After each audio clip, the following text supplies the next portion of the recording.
Tiger music present mix by Sneha recording studio Jamo Chandtola.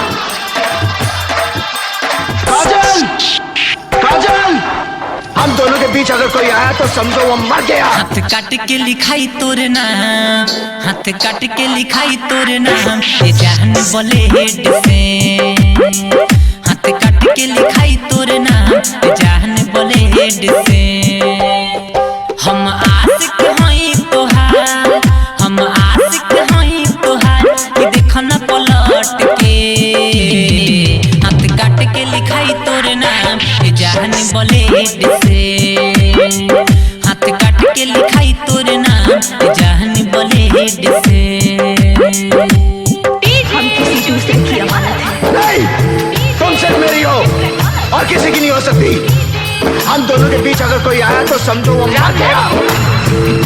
Presented by tiger Music. Kajal, इन हाथों ने सिर्फ हथियार छोड़े हैं, चलाना नहीं भूले।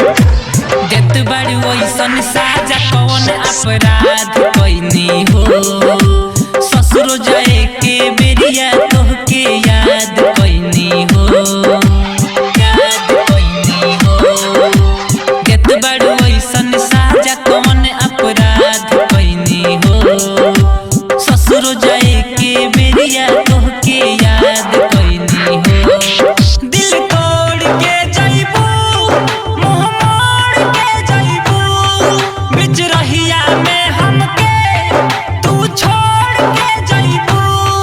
रोज आँखिया से गिरत लोर के कूदब फ्लेट से। हाथ काट के लिखब नाम, ये जान बोले हेड से। हाथ काट के लिखब नाम, ये जान बोले हेड से। अगर इस चौखट पर बारात आई तो टोली की जगह उनकी अर्थियां उठेगी और सबसे पहले अर्थी उसकी उठेगी जिसके सर पर सहरा होगा। लाशें बिछा दूंगा, लाशें बिछा दूंगा। Presented by tiger music. सब दिन जानू जानू तोहके कहत रही जान, पल भर में तू प्यार के हमरा को दिहलू बदनाम, को दिहलू बदनाम। सब दिन जानू जानू तोहके कहत रही जान, पल भर में तू प्यार के हमरा को दिहलू बदनाम।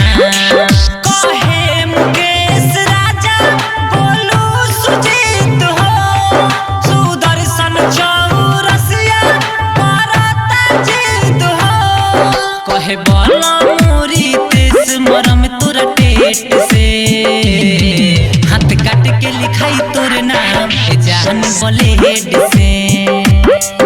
हाथ काट के लिखाई तोर नाम, ये जान बोले हेड से। Mix by Sneha recording studio Jamo Chandtola.